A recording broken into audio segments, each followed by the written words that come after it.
something inside of me said there has to be more than just this really good career. I wanted a great life. My story is that I am a small town girl. I was born in Cincinnati, Ohio, and raised in Richmond, Kentucky, which is a town of about 25,000 people. But I've always been a dreamer. Since I was about 15 years old, I knew I wanted to be in the entertainment industry. So I really sounded crazy to people. I sounded like I wanted to build hotels on Mars. But I had this dream, and I pursued the dream after a whole lot of work, a whole lot of praying, a whole lot of no's, and a whole lot of perseverance. I ended up working in the entertainment industry, doing what I love.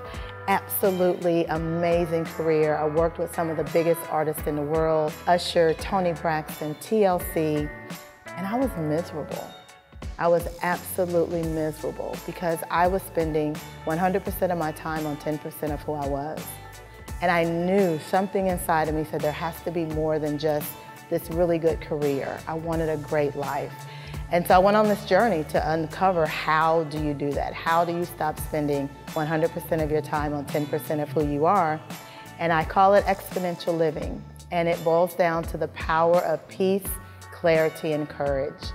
No matter what we do, if we can hold on to those three things as the core of our being, we can make any decision, we can pursue any dream, we can accomplish any goal, and we can also adjust and have the life that we truly desire in every aspect, not just in one minor aspect, but in every aspect of who we are. So my story is I never stopped believing. I pursue peace, I choose clarity, I live courageously, and I'm always trying to share that message with anyone. I wanted people to know the power of peace, clarity, and courage.